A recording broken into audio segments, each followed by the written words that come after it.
Ladies and gentlemen, boys and girls, readers, needers, and conspiracy feeders, welcome along to the Joe Spiver YouTube channel where we discuss books and little else.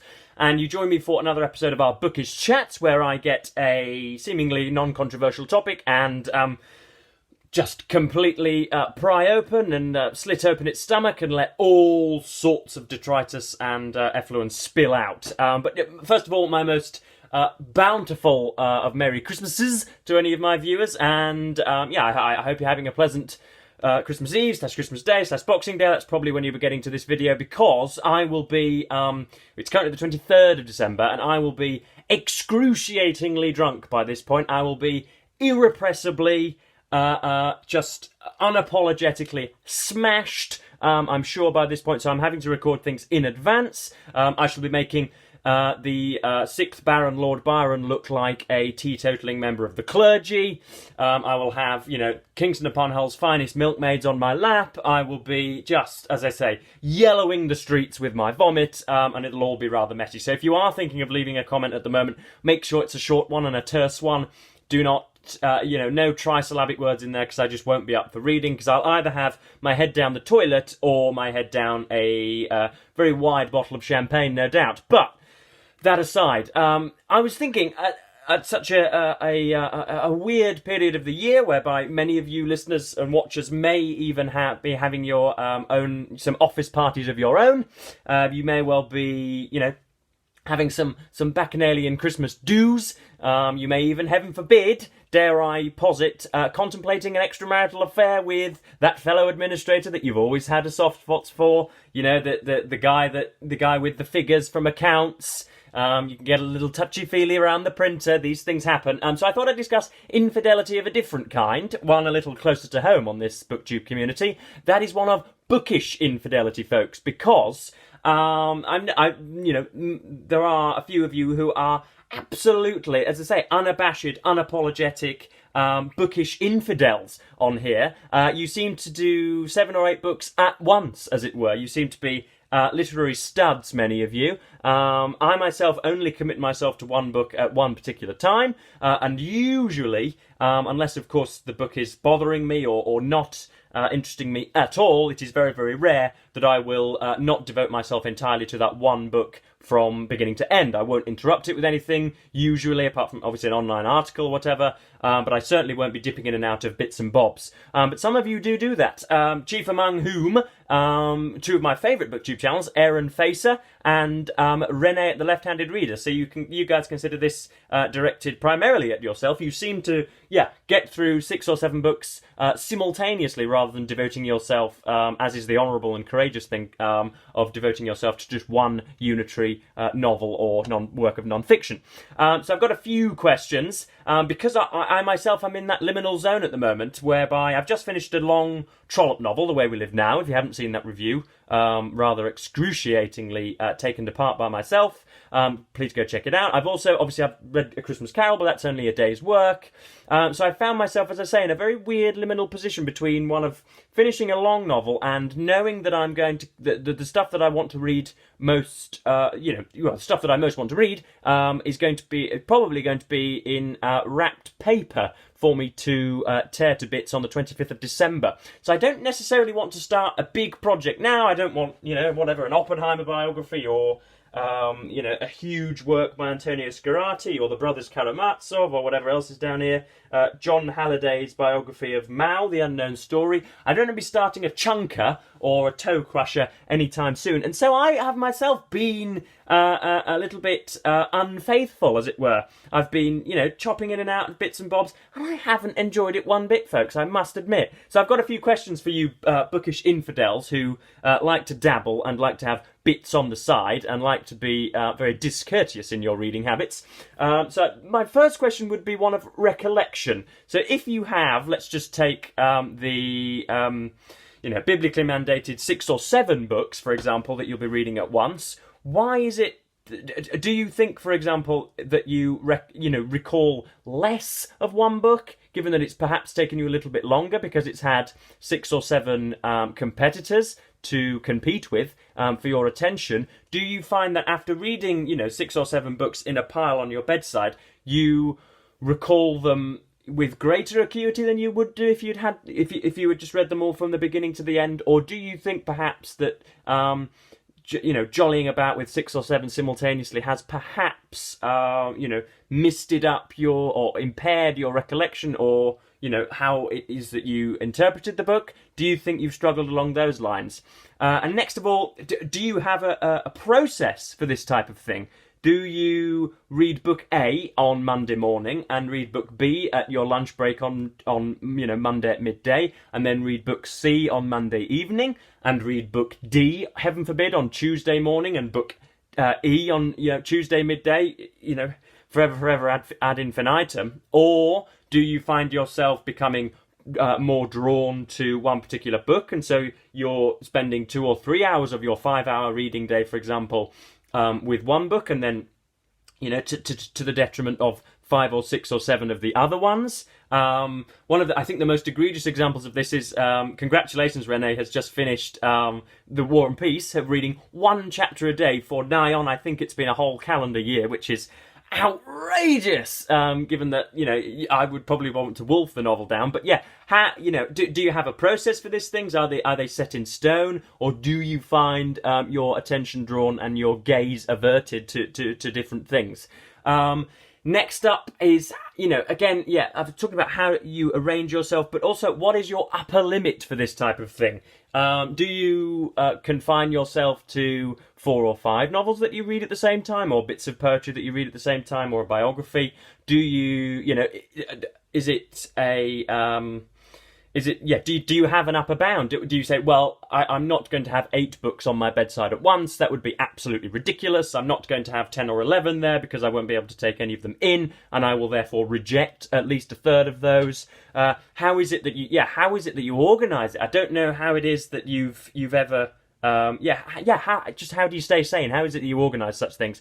Also, have you ever been a reader that went from start to finish, and have somehow found that it's a little more entertainingly fecund to go from one book to another, in the space of one day or one week? How is it that, if you were a reader at the start that would rip through one novel and reject everything else around it, how is it that you then began to sort of get together a nice little miscegenation of things that differ magically? So imagine if you were reading, oh goodness, I don't know, Middlemarch, and then you had a copy of William Shearer's The Rise and Fall of the Third Reich, and then you have a study on the emotional habits of the hippopotamus, and then you had a history of the bicycle tyre across 4 centuries, and then you had some introspective poetry from an Angolan refugee. How on earth do you mix those things together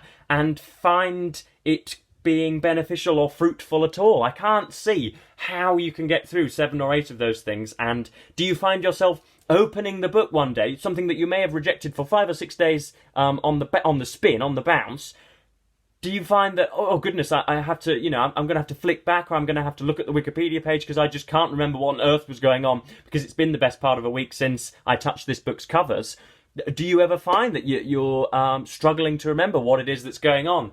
And also, another, I think what could be a benefit would be, do you find that you can get through boring books with greater efficiency and alacrity than you otherwise would? Because, of course, if it's a boring book that you're not particularly getting along with, that's not sparking, it's for some reason it's not pushing the buttons that others usually do, do you think, well, I've only got to spend 45 minutes to an hour with this today rather than the 4 or 5 that I would do if I was if I was a little bit more of a committed reader to one book, therefore, I don't have to suffer for too long? And do you find there that you get through some of the, slightly more boring or unappealing books that you otherwise, myself, for example, the most notable example of which recently has been Hannah Arendt's The Origins of Totalitarianism? If I'd have been reading that alongside a load of Sherlock Holmes or Thomas Sowell's Basic Economics or Martin Amis and, a book on dentistry, if I'd have been combining all of those things, it's plausible and foreseeable that I might well have gotten through more of Arendt's The Origins of Totalitarianism without having to relentlessly plough on through what I regarded as an unproductive and terrible quagmire of information that I was never going to take in. Maybe I'd have read more of it if it had had 4 or 5 bedfellows to swim along with. Who knows? And also, finally, just how does it affect your reading totals? Do you find yourself reading an awful lot more? Because, as I say, I'm just going to rehash many of the things that I've already discussed in this video. Do you find that by doing that you read 30% more or 30% less?